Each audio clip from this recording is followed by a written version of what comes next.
Demak, bu darsda biz sizlar bilan diabet insipidus haqida gaplashamiz, ya'ni kineza ahamiy diabet.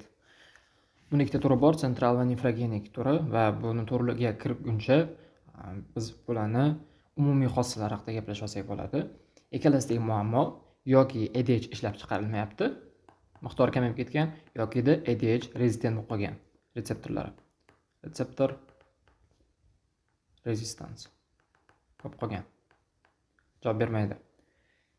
Va qarasak, xuddi bu ham ADH bo'lishi bilan ta'sir qila olmayapti, demak effekt bera olmayapti. ADH bo'lmasligi ham ikkalasi demak no effekt bo'ladi. Ikkalasi ham effekt bermayapti.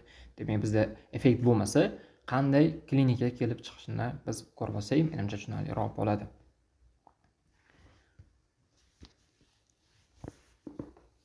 ADH yo'q. Demak ADH bo'lmasa, water reabsorption bo'lmaydi.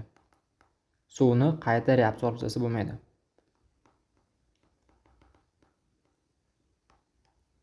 Va suv doimiy CD bilan tashqariga chiqib ketishga to'g'ri keladi. Katta miqdorda suv tashqariga CD bo'lib chiqib ketadi.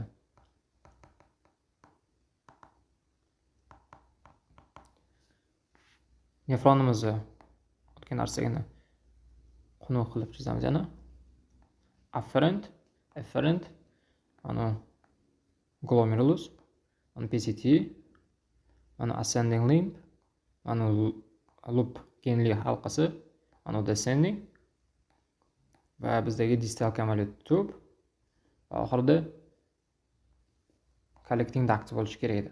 Keyinchalik mana collecting duct boshqa joydagi nefronlar bilan qo'shilib oxiri bitta kattaroq tub hosil qiladi va papillada ochiladi dedik.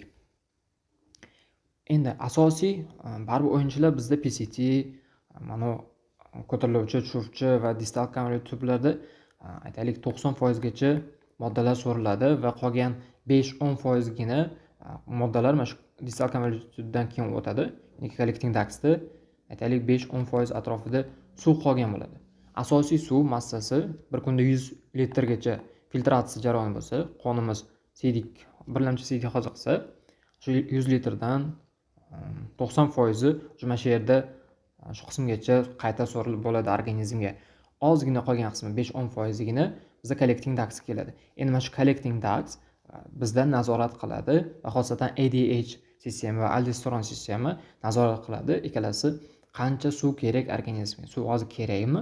Agar kerak bo'lsa, ADH yoki aldosteron ishlab chiqarib turib, qayta suvni so'rab olish kerak bo'ladi. Yo'q, agar suv bizda yetarlicha bor, qonimizda osmonaligi normal turgan bo'lsa, ADH bilan aldosteron o'chadi va ish bermaydi. Endi ADH o'zi bu yerda akvaparin oqsillarini qo'yib, akvaparin oqsillarini bir nechalab qo'yib turib, bayik retseptor orqali suvni qayta reabsorsiyalab olish kerak edi serumga, plazmaga. Endi shu jarayon buzilgani uchun demak, suv ko'proq miqdorda yurin bo'lib chiqib ketadi, ya'ni CD bo'lib chiqib ketadi. O'zi mana shu 5-10% o'zi ham baribir bizda juda katta miqdor hisoblanadi. Men hozir aytadigan raqam shunchaki nisbiy, lekin taxminan shu atrofda bo'ladi. Bir kunda 5-10-15 litr yoki undan ham ko'payib ketishi mumkin. CD sifatida mana suv qayta so'rilmagani uchun hammasi yurin bo'lib chiqib ketadi.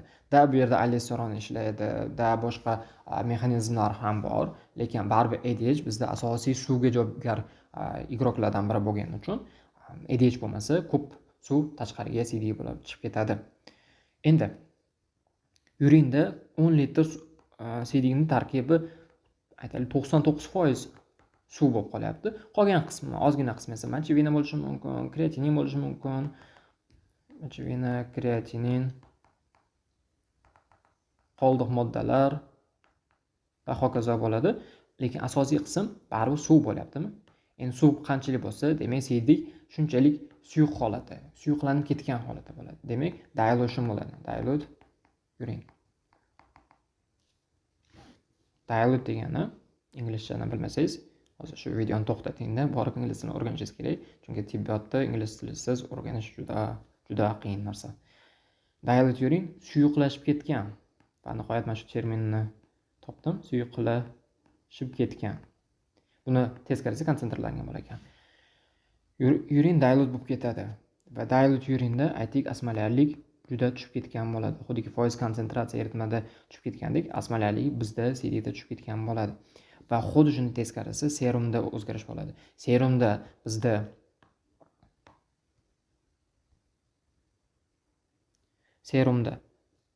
suv miqdori tushib ketyaptimi? Qayta so'rilmayapti va mana o'zi organizmda turgan suvni ham o'zi ishlatilib ketyapti, metabolizmga, boshqa joylarga ishlatilib ketyapti va ko'pi chiqib ketyapti bu yerda va serum juda konsentrlangan holatga kelib qoladi. Concentrated bo'lib qoladi. Chunki xuddi o'sha o'zimizda tuz va suv konsepsiyamiz, suv qanchalik kamayib ketsa, tuzni konsentratsiyasi oshib ketadi. Demak, serumdagi suv kamaydi, konsentrlangan bo'ladi va buni osmolaligi o'chadi. Osmolality yoki specific gravity juda oshib ketgan bo'ladi. Ikkalasida ham xuddi shu. Birinchisida ADH ishlab chiqarilmaydi sentralda. Ikkinchisida retseptor javob bermayapti, lekin ikkalasidan baribir net effekt ADH ishlamayaptimi? ADH ishlamasa, demak bizda water absorption bo'lmagani uchun serumda osmolallik uchadi, yurinda juda osmolallik dilution holatiga kelib qoladi. Mana shu narsa bizga kerak bo'ladi. Mana shu yerda yozib qo'ygan. Serum osmolality, serum specific gravity, serum sodium natriyni konsentratsiyasi juda oshib ketadi. Yaxshigina oshib ketadi. Va urin osmolality yoki urin specific gravitysi yaxshigina tushib ketgan bo'ladi. Dilution holatiga kelib qolgan bo'ladi.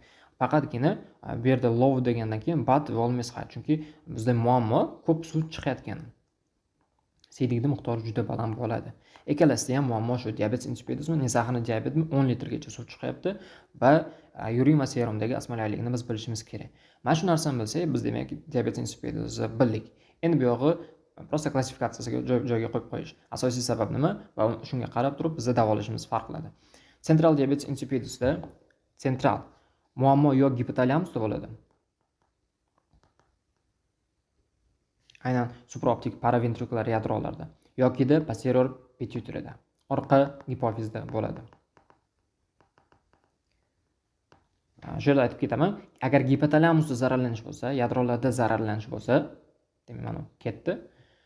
Va gipotalamusda zararlanish bo'lsa, bu umrbod bo'ladi. Ya'ni yadro tiklanmaydi, nerv hujayralari tiklanmagani uchun yoki boshqa sabablar hisobiga gipotalamus zararlandimi, permanent damage, ya'ni umri oxirigacha ketdi.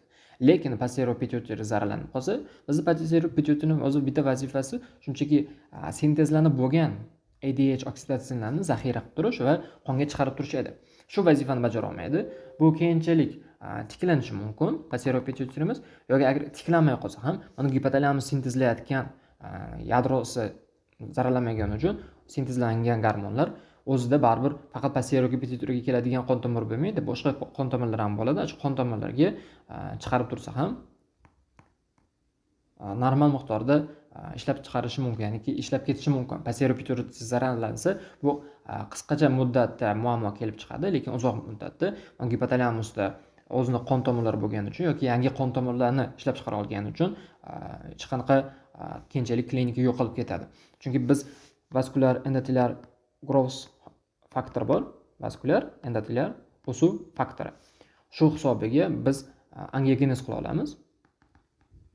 Va bu narsa juda ko'p terimizda bo'lishi mumkin. Butun organizmimizda ko'p bo'ladi. Qayerdadir zararlansa, shu faktor ishlab chiqariladi, yangi qon tomirlar sintezlay olamiz.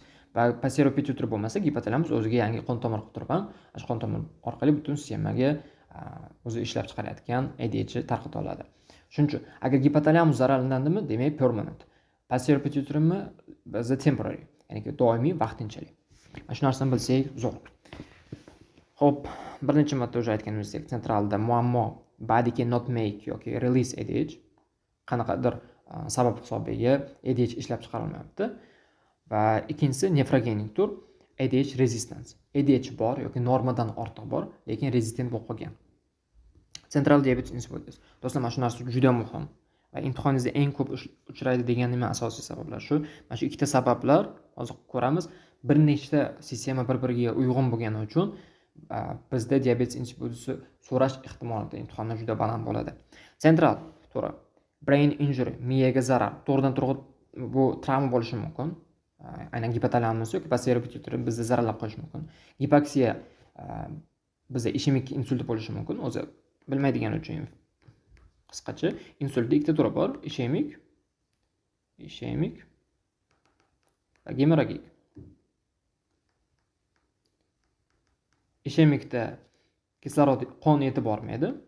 Sababi qon tomirida bo'lishi mumkin birorta ateroskleroz yoki tromb tiqilgan bo'lishi mumkin. Va shuning hisobiga bizda yetib bormaydi qon va shuning hisobiga ishemiya bo'ladi. Kislorod yetmaydigan state biz ishemiya deymiz. Xuddi shunga ishemik insult. Shu zona miyani shu tromb tiqilgan qismi, qon tomiriga tromb tiqilgan qismi yaxshi kislorod olmagani uchun ishemiyadan o'ladi.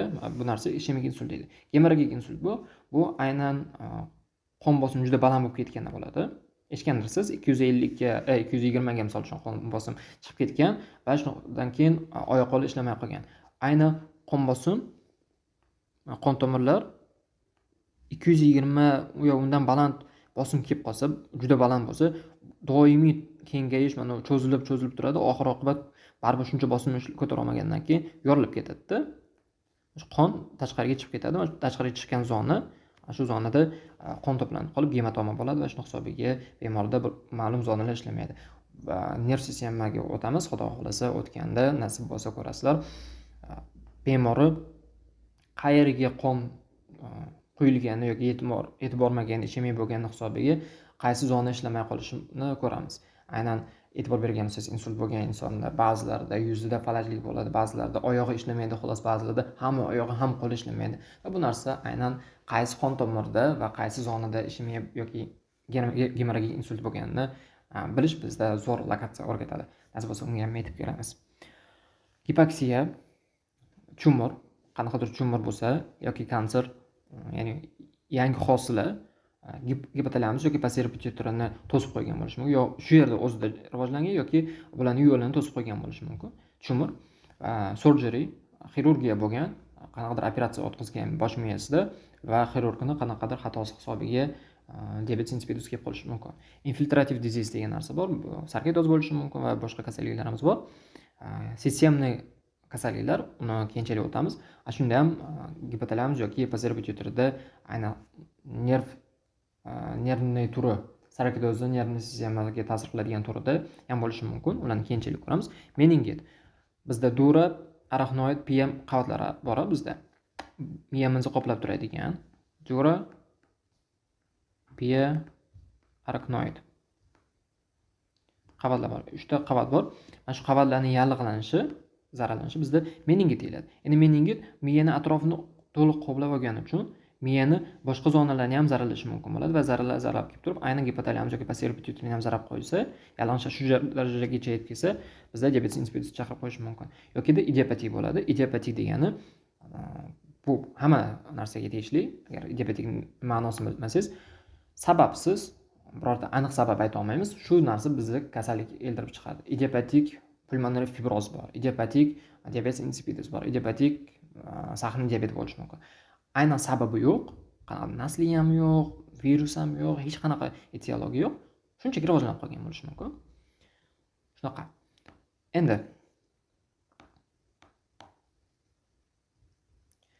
nefrogenik turi qanaqa? Nefrogenik, aynan bu yurakda muammo, retseptorda hereditary, ya'niki tug'ma holatda mutatsiya. Buni aytdik, retseptorda oqsilga bizda DNK javobgar, DNKda bizda nima bo'lishi mumkin? DNKda mutatsiya bo'lishi mumkin. Mutatsiya bo'lsa, demak oqsil ham mutatsiyaga uchragan bo'ladi va retseptor ham mutatsiyaga uchragan bo'ladi. Bu bolada tug'ilishi bilan chaqaloqda diabetes insipidus belgilari kelib chiqishi mumkin bo'ladi. Hiperkalsemiya, buni ko'ramiz, qanday ta'sir qilishini.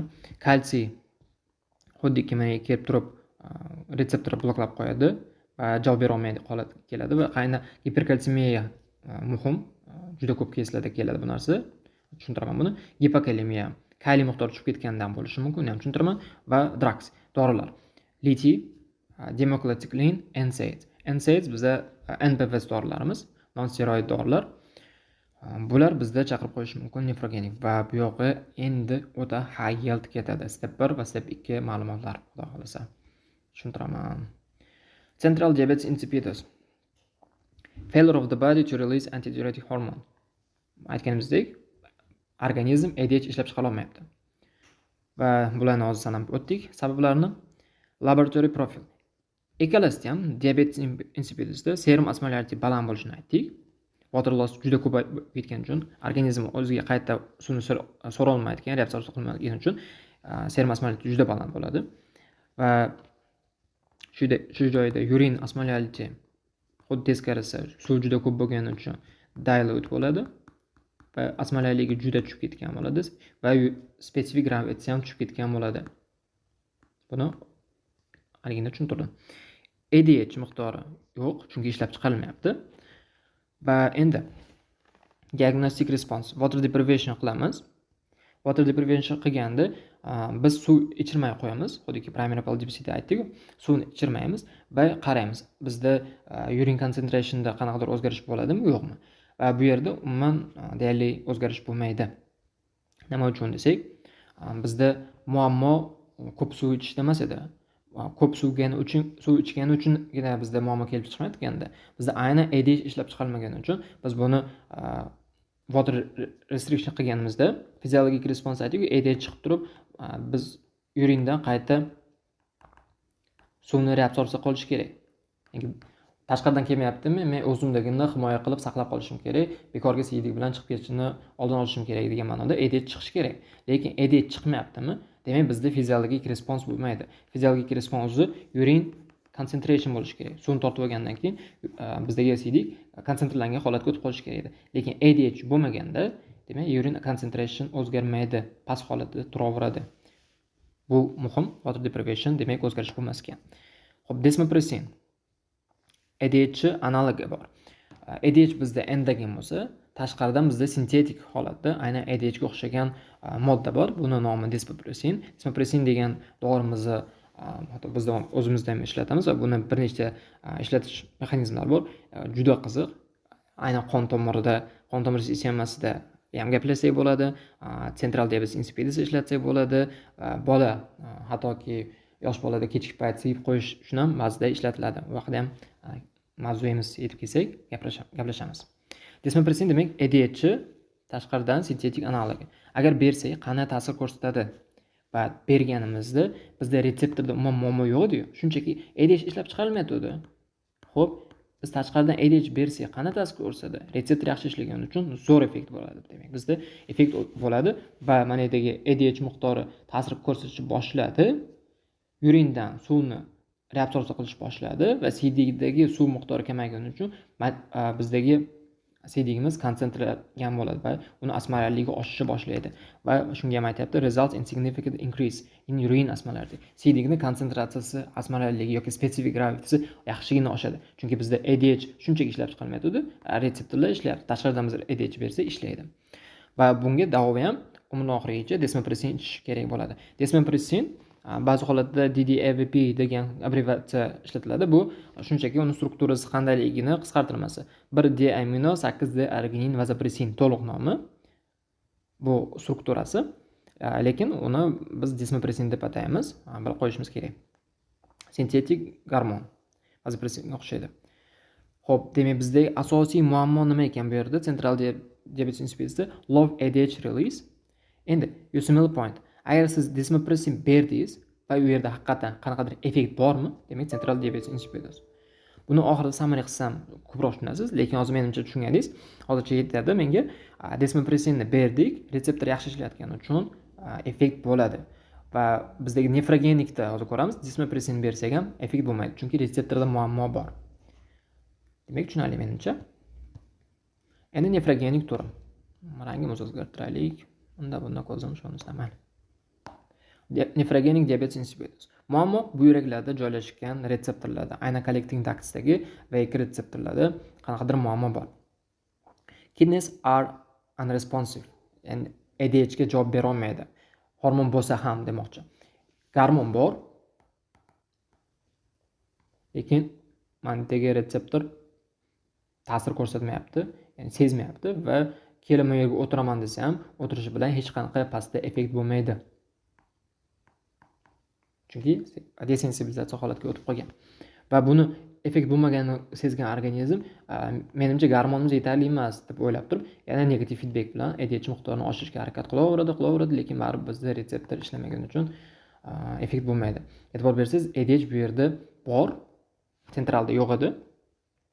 Bu yerda faqatgina bor emas, hattoki miqdori yaxshigina oshgan holatda ham bo'lishi mumkin. Sentralda umuman yo'q edi. Sabablarni aytdik. Tug'ma, giperkalsemiya, gipokalemiya va dorilar. Bu dorilar, bu sabablarga hozir alohida to'xtalaman. Laboratoriya profilidan ko'rib tursak, serum osmolarity aytganimizdek baland bo'ladi. Chunki suv qayta so'rilmayapti. Sentral ham nefrogenikdan bir xil ketyapti, e'tibor bering do'stlar. Biz farqlaydigan bitta qismimiz bor, hozir uni tushuntiraman. Serum osmolarity baland, urin osmolarity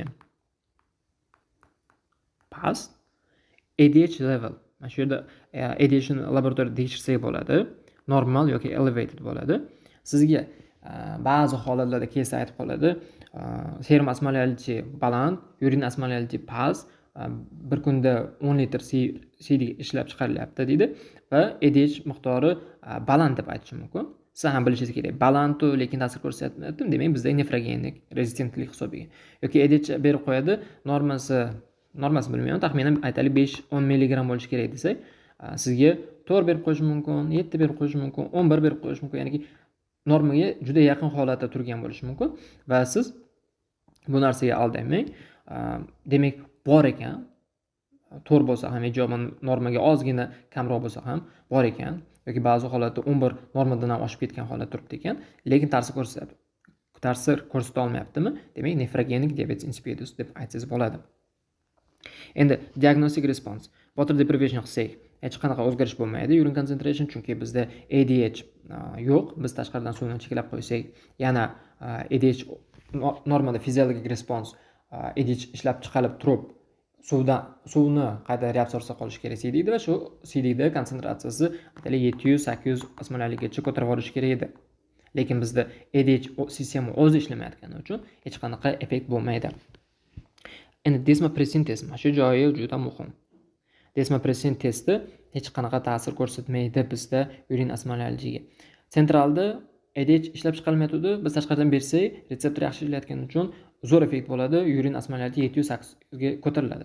Lekin nefrogenikda biz tashqaridan bersak, umuman baribir effekt bo'lmaydi, chunki muammo retseptorda edi, ADH miqdorida emas. Shuning uchun hech qanaqa o'zgarish bo'lmaydi. Shuni ajratib olishimiz kerak. Sizga aytishim mumkin, serum osmolarity baland keldi, urin osmolarity past keldi va siz bilyapsiz, bu diabetes insipidus. Endi sizni maqsadingiz sentralni nefrogenik ajratib olish va sizga aytib qo'ygan bo'lish mumkin kes ichida unga desmopressin berdi, lekin hech qanaqa ta'sir ko'rsatmadi, urin osmolarity o'zgarmadi deydi. Yoki o'zgarmadi degan narsani tepada urin osmolarity 200 edi, desmopressin berganimizdan keyin bir necha soatdan o'lchasak, urin osmolarity yana 200 holatda alam turgan holatni aytib qo'yish mumkin. Va demak ta'sir ko'rsatmayapti deb o'ylaymiz. Ba'zi holatlarda do'stlar 100% effekt bo'lmaydi emas. Baribir retseptorlar qisman javobgar bo'lishi mumkin, javob berishi mumkin bo'ladi. Mana shu holatlarda, ya'ni to'liq rezistent emas, qisman bo'lsa ham ta'sir ko'rsatadi. Mana shu holatda 200 edi, desmopressin berdik, u 210 ga oshdi deyish mumkin. Oshdi deb siz chalg'itayotgan bo'lish mumkin 210 ga. Lekin normada 700-800 ga chiqish kerak. ADH suvni qayta so'rib olib, reabsorsiya kuchaytirib, CD ni konsentrlangan holatga olib kelib qo'yish kerak edi. Bizda lekin oshdi deganda 10, 15, hatto 20-25 atrofida ham oshdi deb berib qo'ygan bo'lishi mumkin. Lekin siz bunga aldanmang. Desmopressin bersak, ta'sir ko'rsatyapti ekan, ozgina bo'lsa ham o'zgaryapti-yu deb o'ylamang. Agar bizda haqiqatan retseptorlarda muammo bo'lmaganda 700-800 ga chiqish kerak edi biz desmopressin bersak. Demak, desmopressin test ta'sir ko'rsatmaydi va water deprivation ham ta'sir qilmayaptimi? Demak, biz nefrogenik o'ylaymiz. Va menejment juda qiziq, o'ta qiziq holat, uni haqida alohida gaplashamiz. Mana shu davolashi xosatan, chunki davolashga tiazid bilan NSAIDs, NPVs beramiz. Tiazid o'zi diuretik, o'zi bizda muammo ko'p CD chiqib ketayotgan edi. Lekin biz tashqarida yana o'zi davolashda tiazid beryapmiz. Yana u suvni chiqarib oladigan diuretik. O'zi diurezi ko'p bo'lgan bemorga yana diuretik beryapmiz. G'alati tuyulishi mumkin, lekin zo'r konsepsiya, uni ham nasib bo'lsa tushuntiraman. Hozircha biz bilishimiz kerak, demak, nefrogenikda muammo ADH rezistansda ekan. Va mana shu narsani saqlab qoling. Siz desmopressin berdingiz va u yerda juda minimal yoki umuman effekt bo'lmadimi, demak siz o'ylang nefrogenik diabetes insipidus. Menimcha tushuntira oldim. Hozir biz nima qilamiz? Hozir biz aynan mana sabablarni haqida gaplashamiz va keyin aynan davolash haqida gaplashamiz. Birinchi, tug'mani tushuntirdim. Giperkalsemiya. Giperkalsemiya qachon bo'ladi? Giperkalsemiya. Sizga kalsiyni miqdorini berib qo'yadi. U esa mana shunaqa trik qiladi. Sizga chalg'itishga harakat qiladi. Uzun laboratoriya profil berib qo'yadi. U yerda natriy bo'ladi, kaliy bo'ladi, kreatinin miqdori bo'lishi mumkin, glyukoza, ketonlar, hamma narsa berib qo'yadi. Ichida bitta kalsiyni ham qo'shib ketgan, orasi magniyni ham qo'shib ketgan bo'ladi. Ya'ni orasiga tiqib ketgan va aytaylik normalarni bilmayman. 7.8 turibdi, misol uchun.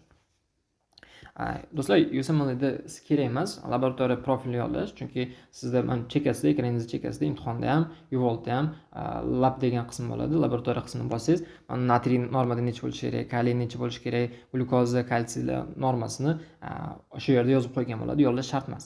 Ya'ni siz solishtirib olishga laboratoriyaga oqasiz, har bittasini tekshirib qo'ysangiz bo'ladi. Endi iloji boricha yollab olish kerak vaqtdan tejishga, lekin yollamasangiz ham muammo emas.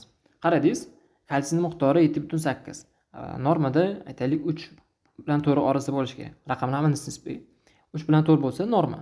708 chiqadi. Demak, kalsiy miqdori oshdi deb o'ylaysiz va kalsiy miqdori oshgan va kalsiy miqdori oshgan holatda plus diabetes insipidus belgilari, ya'ni 10 litrgacha siyish bo'lyapti, yurin va serumdagi osmolallikni berib qo'ygan va plus kalsiy miqdori oshganini sekingina mana profilda berib qo'ydim va sababi nima desa, siz giperkalsemiya deb javob berishingiz kerak. Diabetes insipidus sababi nima deb so'rashim mumkin ba'zi holatda. Aynan javob giperkalsemiya bo'ladi. Giperkalsemiyada muammo nima bo'ladi? Buni shunday tasavvur qilish kerak. Mana retseptor bo'lsa, kalsiy tuzlari keladi, retseptorga o'tirib oladi. Boshqa rangda qilay. Mendan nima ketdi? Kalsiy o'tirib oladi-da. Endi mana retseptor ta'sir ko'rsata olmaydi. Bizda ADH bo'lsa ham, miqdori normada yo baland bo'lsa ham keladi, lekin retseptor endi uni tanimaydi, chunki u yerda kalsiy ionlari xuddiki retseptorni bloklab qo'yadi, shuning uchun no effekt bo'ladi. Xuddiki ADH yo'qdek effekt bo'lmay turaveradi. Demak, sizda aytishim mumkin, diabetes insipidus berib qo'ydi, laboratoriya profilini qaraysiz. Iloji boricha har safar diabetes insipidus ko'rdingizmi va sizga laboratoriya berdimi, katta ehtimoliyat kalsiyga qara degan narsa bo'ladi. Kalsiy miqdori baland bo'lsa, demak, asosiy sabab giperkalsemiya hisobiga kelib chiqadigan va buni sizga bir necha xil variant aytish mumkin. Shunchaki giperkalsemiya deb qo'yish mumkin. Asosiy kasallikni keltirib chiqarayotgan sizga aytish mumkin. Retseptorda desensibilizatsiya yoki retseptor rezistent bo'lib qolishi deyish ham mumkin bo'ladi. Chunki kalsiy o'tirgani uchun bizda muammo retseptorda paydo bo'lib qolyapti. Gipokalemiya holati ham xuddi shunaqa, faqat kaliy xuddiki bizda mana retseptor ADH kelganda pastda effektini berish uchun kerak edi. Kaliy ham bo'lishi kerak, natriy ham boshqa depolarizatsiyaga kerak edi. Endi kaliy miqdori baland past bo'lsa ham bizda ADH effekt tushib ketishi mumkin deb eslab qolsak bo'ladi. Ya'ni retseptor struktur jihatdan normal bo'lishi mumkin. Shunchaki pastdagi effektni berish uchun gipokalemiya hisobiga kaliy pastligi uchun effekt bo'lmasligi mumkin. Bitta sababi. Undan tashqari gipokalemiya bizda aynan nefron sistemasida tushuntiraman. Klubочка, glomerulus, PCT, tushuvchi, genli, ko'tariluvchi, DCT va konvolyutiv tub deydi-ku. Aynan mana shu yerda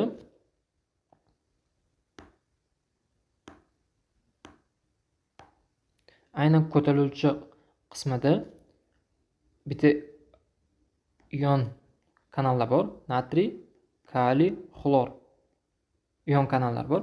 Endi gipokalemiya holatda organizmda mana natriy, kaliy, xlorni qayta organizmga so'rilib olishi pasayadi, chunki mana qismni o'zida kaliy kam. Kaliy o'zi normada ko'p bo'lishi kerak edi va gradient hisobiga qayta organizmga so'rib olishi kerak. So'rilayotgan paytda mana natriy, kaliy o'z bilan suvni tortib, mana yerdan qayta suvni reabsorsiya qilish kerak edi. Ya'ni natriy va kaliyni kuchi bilan suv qayta reabsorsiyalanyapti.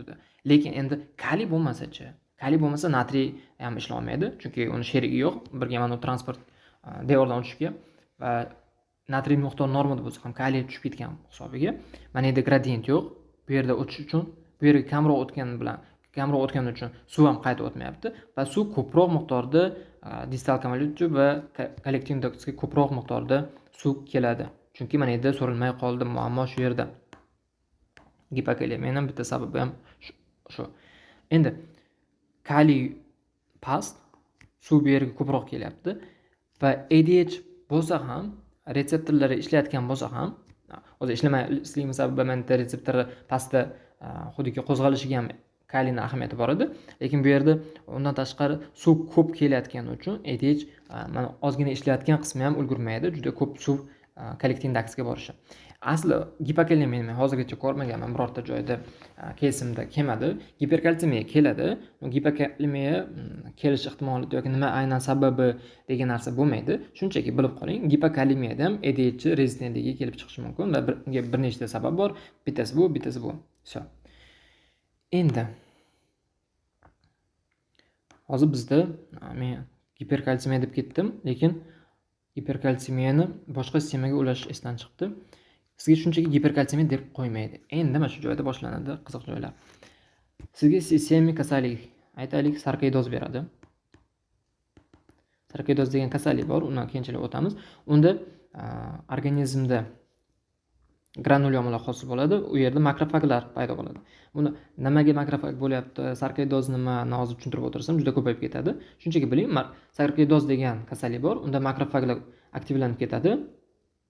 Buni keyinchalik tegishli mavzu tushuntirib beraman. Makrofaglar aktivlanib ketadi va makrofaglarning o'zi normada ichida bir alfa gidroksilaza degan enzim bo'ladi. Gidroksilaza. Bu bir alfa gidroksilaza renal sistemada o'tamiz. Vitamin D ni aktiv holatiga o'tkazishga javobgar bo'lgan buyraklarda joylashishi kerak bo'lgan enzim hisoblanadi. Ya'ni buyrakda mana shu enzim bor. Mana shu buyrakning hisobiga vitamin D noaktiv holatdan aktivga o'tadi va aktiv holatga o'tgandan keyin qonda kalsiyning miqdorini oshiradi. O'zi vitamin D ni berishdan maqsad ham yosh bolalarda kalsiy miqdorini oshirish. Uni renal sistemada ko'ramiz. Mana shu bir alfa gidroksilaza aynan buyraklarda joylashgan bo'ladi. Lekin makrofaglarda ham qisman ozgina bo'ladi. Juda kam miqdorda. Lekin aynan sarkoidoz holatda makrofaglarning aktivligi juda ko'payib ketib, tarkibidagi bir alfa gidroksilazani miqdori oshib ketadi va bir alfa gidroksilaza ko'p bo'lsa, vitamin D juda ko'p miqdorda aktiv holatiga o'tadi. Juda ko'p miqdorda aktiv holatga o'tsa, juda ko'p kalsiyni qayta so'rib olib, organizmda giperkalsemiya holatda bo'lishi mumkin bo'ladi. Sizga qanaqa belgilar aytishim mumkin? Sarkoidoz tipik prezentatsiyasi bor. Misol uchun nafas sistemasida muammo, xuddi tuberkulozga tortib ketadigan, limfalar kattalashib ketgan, aynan ko'krak sohasidagi nafas olishdagi muammolar bo'lishi mumkin, boshqa sistemik kasallik aytib ketadi. Siz bilasiz sarkoidozligini va sizga plus sarkoidozga qo'shimcha diabetes insipidus ham simptomatikasini berib qo'ygan. Ko'p siyish, urin va serumdagi osmolallik. Va sizdan savol sifatida buni sababi nima? Bizda mana shu siydik ko'p chiqishini asosiy sababi nima desa, siz aytishingiz kerak, makrofaglarda bir alfa gidroksilaza degan enzimni aktivlanib ketishi aytishingiz kerak yoki shunchaki giperkalsemiyani belgilab qo'ysangiz ham bo'ladi. Undan tashqari bizda PTH ham kalsiyni metabolizmda qatnashadi, asosiy o'yinchi hisoblanadi. Vitamin D bilan PTH bizda aynan kalsiy bilan fosforni regulyatsiya qiladi. Paratiroid gormon. Bu ham kalsiyning miqdorini oshiradi. Ba'zi holatda giperparatiroidizm bo'lsa, giperparatiroidizm mana har bittasini ko'ramiz do'stlar, nasib bo'lsa, giper degani oshib ketish, paratiroid oshib ketadi. Ba'zi holatda PTH ni ishlab chiqaradigan gland bez giperfunksiya qiladi, PTH miqdori oshib ketib qoladi va PTH miqdori oshib ketsa, kalsiyning miqdori yaxshigina oshib ketadi va shuni hisobiga giperkalsemiya va bu narsa retseptorni desensibilizatsiya qilib qo'yib, nefrogenik diabetes insipidus chaqirib qo'yishi mumkin. Va yana sizga aytib qo'yadi, PTH miqdori oshgani yoki PTH glandi aynan bezi kattalashgani simptomatikasini berib qo'yib turib va plus shunga qo'shimcha diabetes insipidus berib turib, sababi nima desa, PTH organizmning miqdori oshib ketganini tanlaysiz yoki kalsiy miqdori oshib ketganini tanlaysiz. Menimcha tushuntira oldim. Giperkalsemiya va gipokalemiya haqida gaplashdik. Endi drugs. Biz endi psixiatriyaga yo'nalamiz. Ba'zi holatlarda litiy degan dorilar ishlatiladi. Litiy tarkibli dorilar ishlatiladi psixiatriyada. Mood stabilizer deydi. Mood stabilizers. Ya'niki asabni xuddiki normada ushlab turadigan dori sifatida psixiatrik bemorlarga beriladi, xuddiki tinchlantirish maqsadida. Va shu litiyni psixiatrik bemorga bergan bo'ladi. Kesda uzun kes bo'ladi sizga. U g'alati gaplarni aytishni boshladi, delusion bor, unda gallyutsinatsiyalar bor, g'alati gaplarni aytishda o'ziga qaramaydi va hokazo, aynan psixiatrikligini biladi. Va unga tegishli medikamentoz davolanish boshlandi deb ketishi mumkin. Yoki unga litiy tarkibli dorilar berildi deb qisman aytib ketgan bo'lishi mumkin va sizga diabet insipidus klinikasini berib qo'ygan va sizdan shunchaki so'raydi, bu kasallikni kelib chiqish mexanizmi qanday desa, siz retseptorlar desensibilizatsiyasi deb tanlashingiz kerak yoki litiumni aynan kelib turib,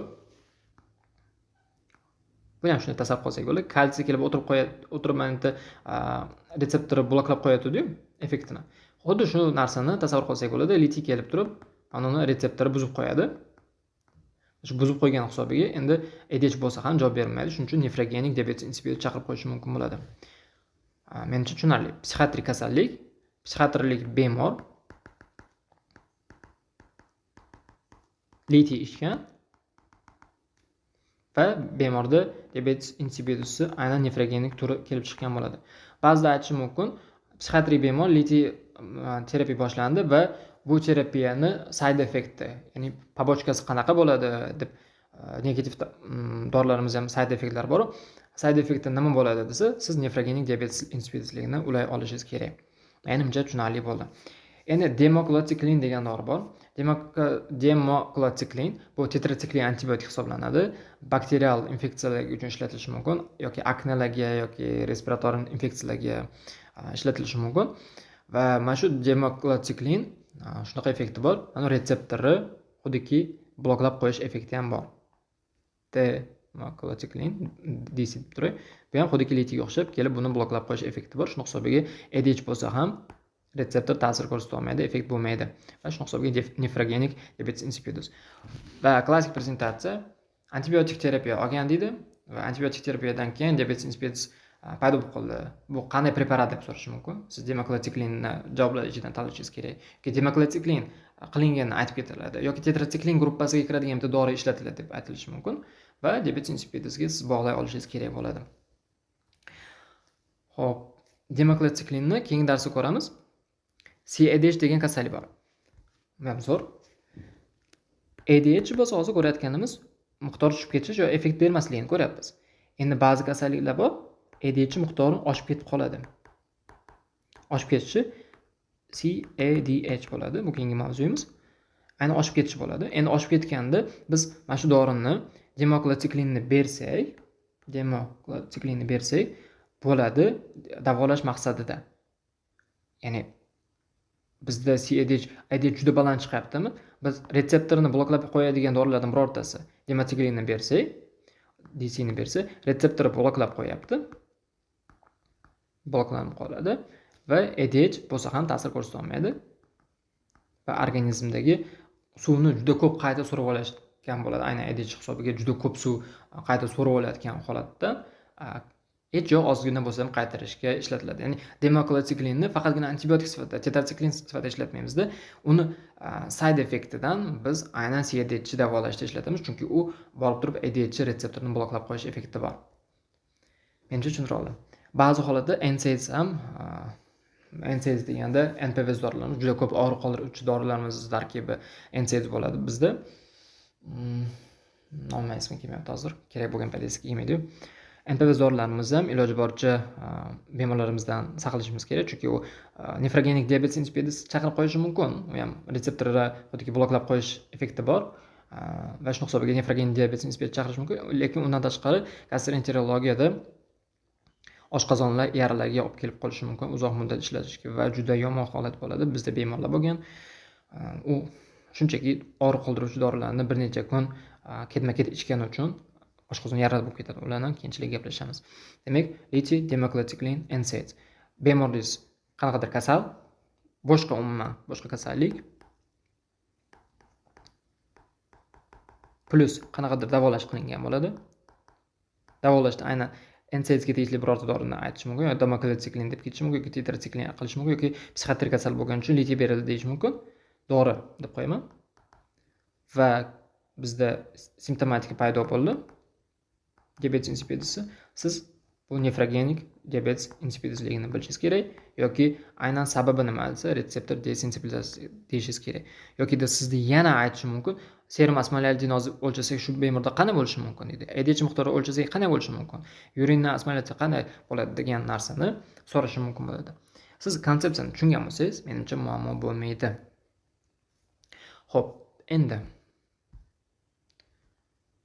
biz hozir gaplashdik primary polydipsiya haqida. Polydipsiya,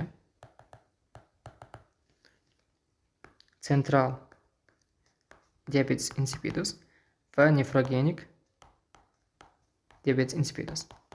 Shu yerda jadval qolsak bo'ladi. Yurin deyman,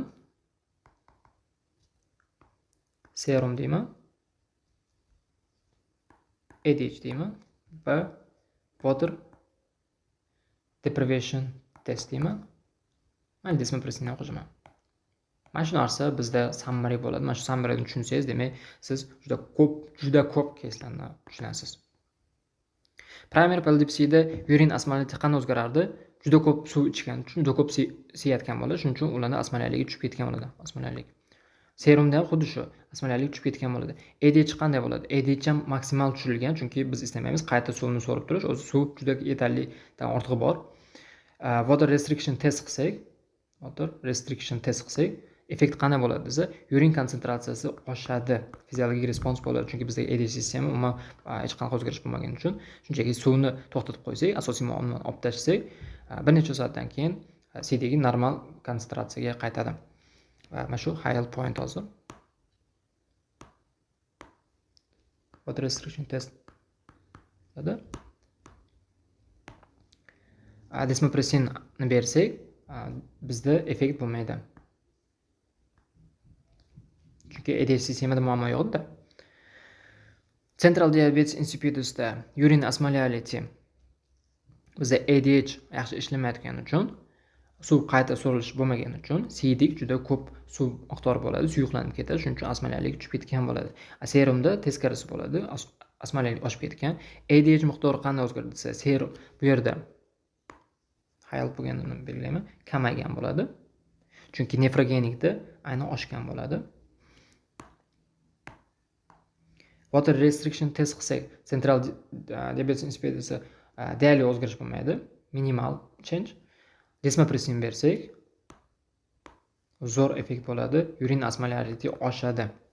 Shu hayal pointlarni qizil bilan belgilayapman. Nefrogenik turida xuddi shu yurin osmolarity tushgan, serum osmolarity oshgan, ADH miqdori baland, chunki baland yoki norma ham bo'lishi mumkin, normani ham berib qo'yish mumkin. Muammo faqat retseptorda bo'lgani uchun. Water restriction test qilsak, deyarli effekt bo'lmaydi. Deyarli deyapman do'stlar, mana ular ikkalasida ham, mana bu holatda ham ozginadan ta'sir ko'rsatishi mumkin, lekin ozgina bizga ahamiyatsiz.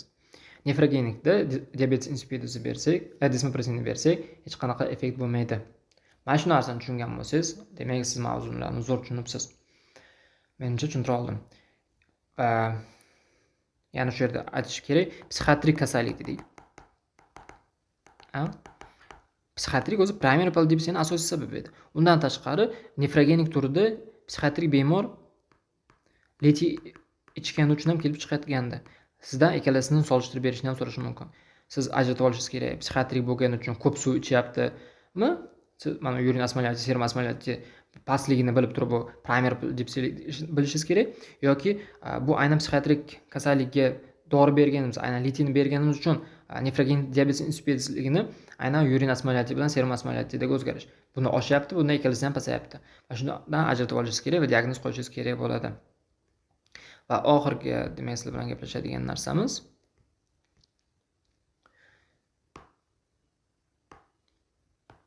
davolash. Asosiy davolash USMLda high yield point NSAIDs bilan tezliklarni berish. Aytganimiz o'zi ko'p sevyapti, CD ko'p miqdori, biz unga yana diuretik beryapmiz. Bu qanday ishlaydi? Juda qiyin konsepsiya. Menga tushuntirishga qiyin, sizga tushunishga zo'r bo'ladi, oson. Xudo xohlasa.